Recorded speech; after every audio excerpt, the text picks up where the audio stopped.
Que bom que você está aqui! Eu sou a professora Gisele e nesse vídeo você vai entender tudo o que precisa sobre conjuntos, conceitos iniciais de conjuntos.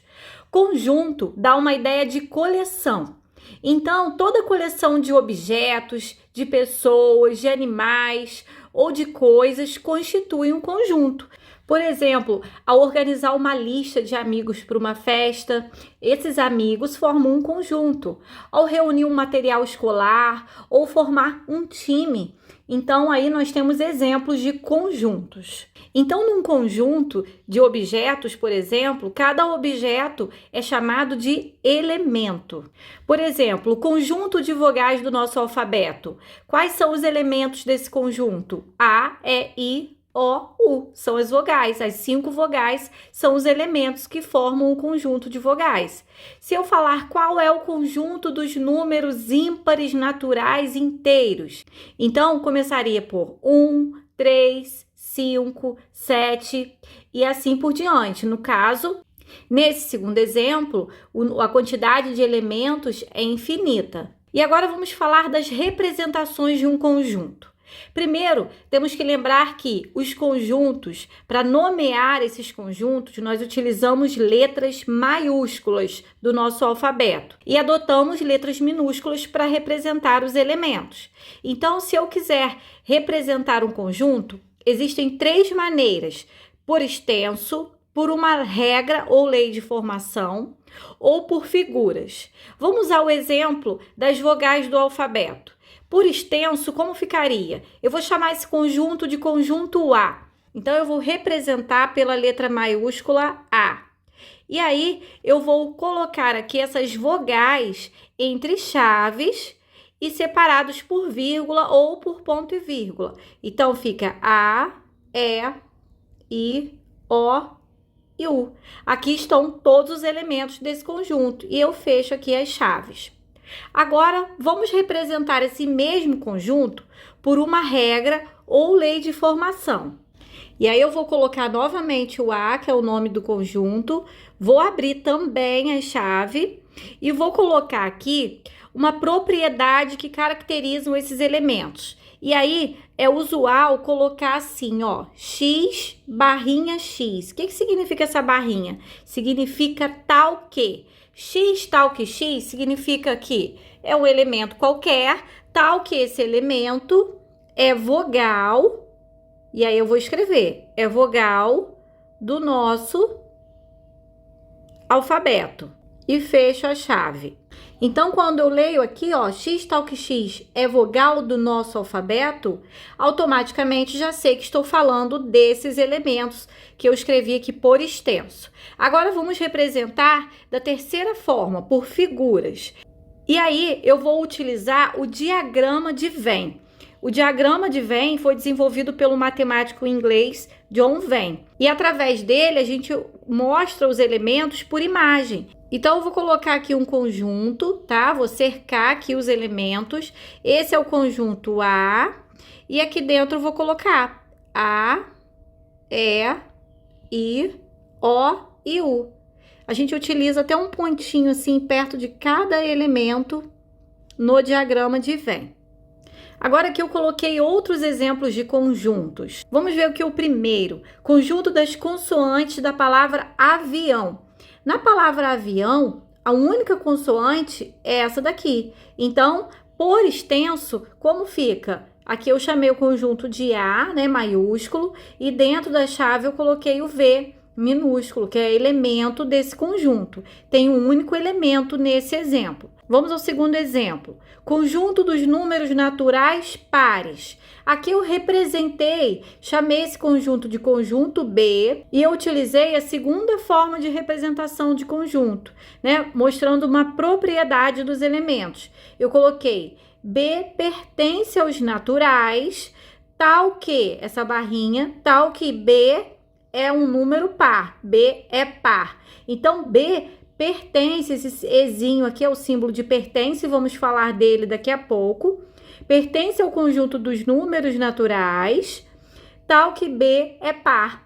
Então, quando a gente lê essa informação, a gente já sabe, né, que estamos falando do 0, 2, 4, 6 e assim por diante. Então, essa forma de escrever esse conjunto nos mostra exatamente de quais elementos estamos falando.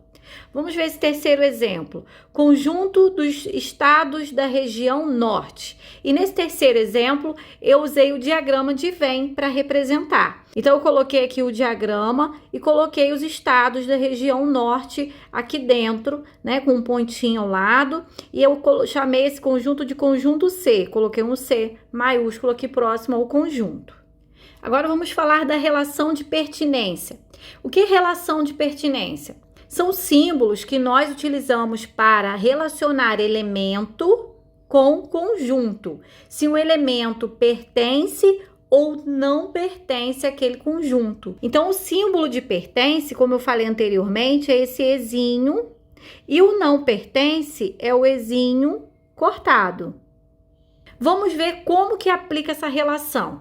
Aqui, através desse exemplo, olha, dado o conjunto das vogais, então eu vou usar aqui o mesmo exemplo anterior, temos, aí eu vou relacionar o elemento I com o conjunto A. Eu quero saber se o elemento I pertence ou não pertence a A. E ele está aqui em A, então ele pertence, então eu vou colocar o símbolo aqui de pertence. Agora o elemento D, D pertence a A? Não, D não consta aqui, né? D não é vogal. Então, eu vou colocar aqui, ó, que não pertence.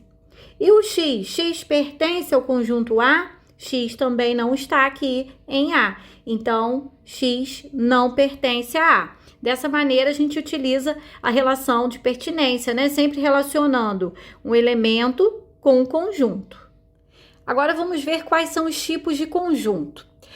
Em relação ao número de elementos dos conjuntos, eles podem ser classificados como finitos ou infinitos.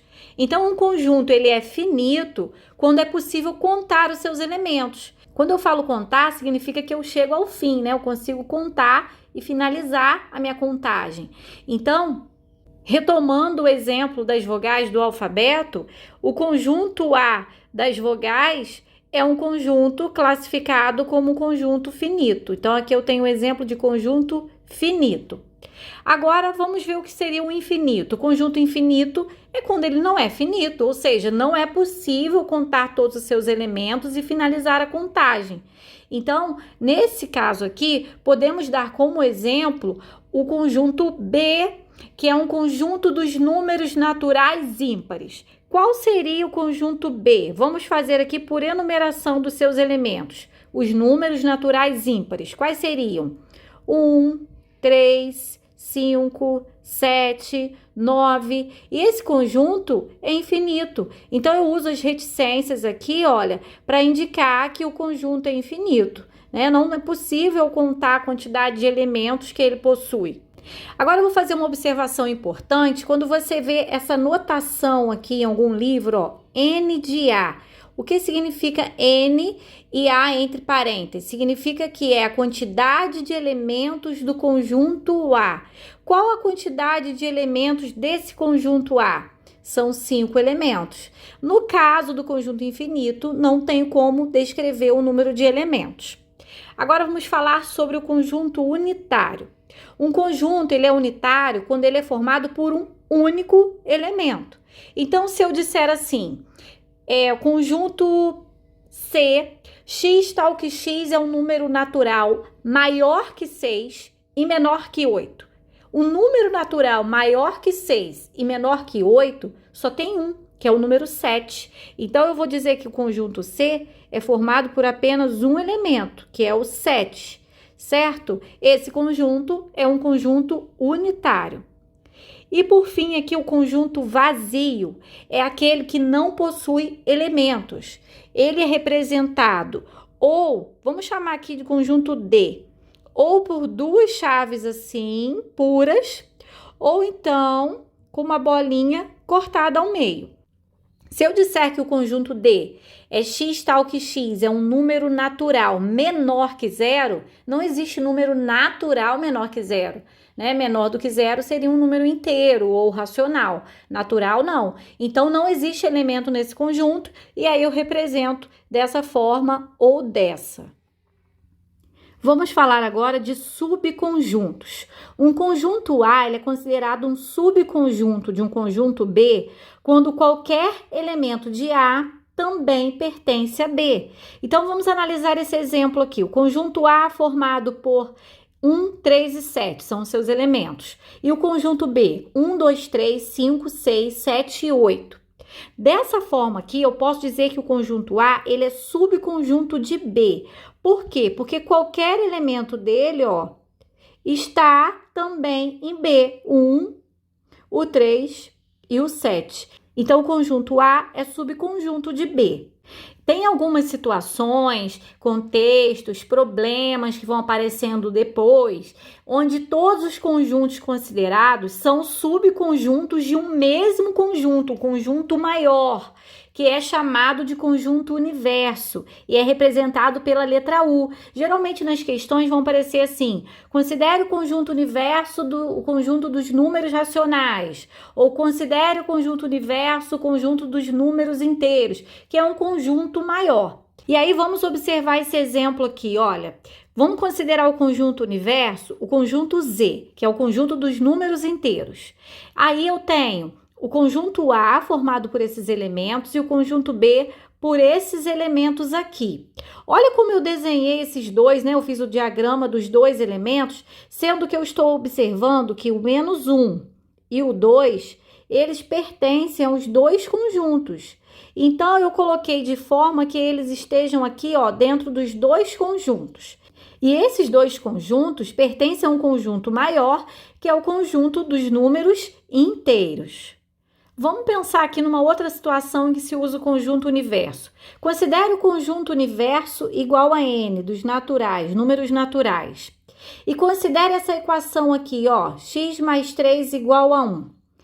Essa equação não tem solução se eu considerar como conjunto maior, o conjunto universo, os números naturais. Por quê? Porque quando eu resolvo essa equação, ó, x mais 3 igual a 1, x vai ser igual a 1 menos 3, x é igual a menos 2, deu um número negativo.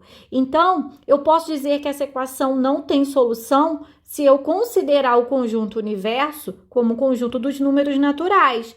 Por quê? Porque os naturais são esses números aqui, ó, 0, 1, 2, 3, né? E os números positivos inteiros. Então, o menos 2, ele não pertence ao conjunto dos números naturais. Agora, se eu considerar como o conjunto universo, o conjunto dos números inteiros, aí eu posso dizer que a solução dessa equação é igual a menos 2. Aí a solução dessa equação eu represento pelo conjunto aqui, ó, unitário com o elemento menos 2. Bom, nós já falamos da relação de pertinência e agora vamos falar da relação de inclusão. O que é a relação de inclusão? Essa relação diz se um conjunto ele está totalmente dentro do outro ou se ele contém o outro. Então, ele está contido em outro ou ele contém o outro. Essa relação é sempre entre dois conjuntos. Então, eu posso dizer que o conjunto A está contido em B e o símbolo que a gente utiliza para representar é A está contido em B.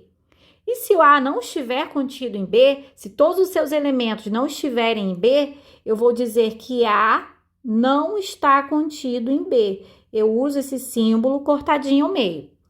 Eu também posso dizer que B contém A, porque dentro dele tem todos os elementos de A. Então, eu posso representar também com símbolos. E seria esse símbolo aqui, ó, como se fosse o Czinho ao contrário. Então, B contém A. E se o B não contém A, eu vou usar o mesmo raciocínio. Vou colocar o símbolo do contém cortado ao meio. B não contém A. Vamos analisar esses exemplos aqui, olha, são conjuntos, né? E aí a gente vai usar as relações de inclusão. Está contido ou não está contido, contém ou não contém. Aqui, geralmente, né, a gente coloca que o conjunto menor, ele está contido ou não no maior. E que o conjunto maior contém ou não contém o menor. Então, é esse raciocínio que você vai ter para utilizar esses símbolos. Aqui o conjunto, aqui tem 2 elementos, aqui tem 4. Então, eu vou dizer que esse está ou não contido nesse. O primeiro está ou não contido no segundo. Bom, o primeiro conjunto é formado por 1 e 2. E 1 e 2 estão aqui no segundo conjunto. Então, esse conjunto está contido no segundo. Ele está contido, eu uso esse símbolo aqui. Agora, nesse exemplo de baixo, eu tenho um conjunto maior primeiro, e depois eu tenho um conjunto unitário. Então, eu vou dizer se esse conjunto contém ou não contém o segundo.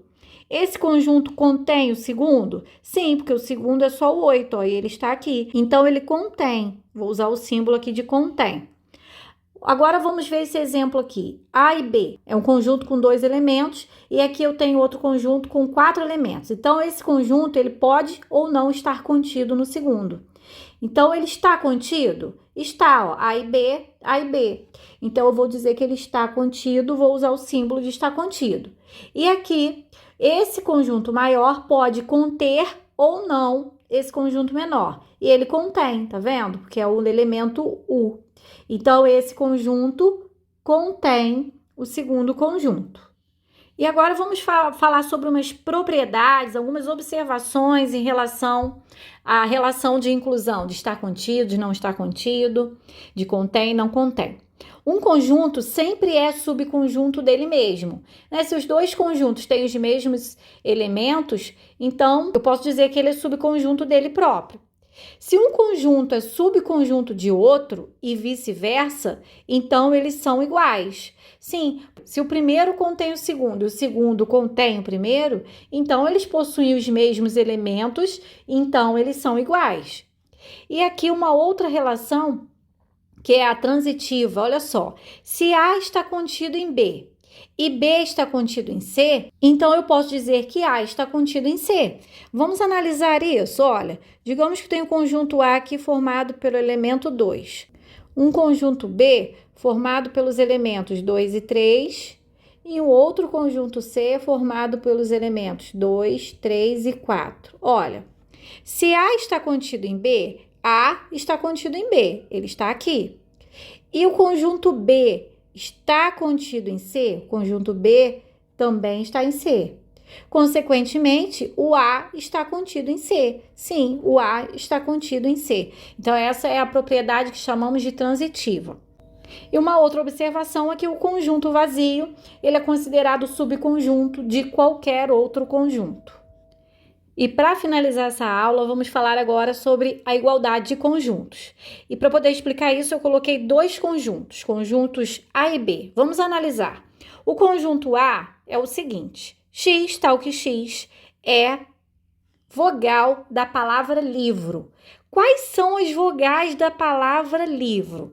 Vamos colocar aqui por enumeração, vamos escrever esse conjunto de uma outra maneira. Vamos representar por enumeração dos elementos. Seria a vogal aqui, ó, I e a vogal O, tá? Então, esse conjunto é a representação desse. E o conjunto B é o conjunto I e o conjunto O. Então, esses 2 conjuntos, eles possuem os elementos e os mesmos elementos, eles possuem os elementos iguais. Então, significa que esses conjuntos são iguais. Para que 2 conjuntos sejam iguais, eles têm que possuir os mesmos elementos. Os elementos podem estar em ordens diferentes. Eu poderia ter colocado esse conjunto aqui como O e I. Tá? A ordem não importa se eu estou repetindo elementos, às vezes pode aparecer um conjunto com o mesmo elemento sendo repetido, tá? Porque os elementos repetidos não diferenciam um conjunto do outro. Mas usualmente nós não utilizamos, né, elementos repetidos dentro de um mesmo conjunto. Bom, então eu vou finalizando essa aula, vou ficando por aqui e eu espero que você tenha entendido, que você tenha gostado. Se você gostou, clica no gostei e se inscreva aqui no canal se ainda não for inscrito. Bons estudos e até a próxima aula!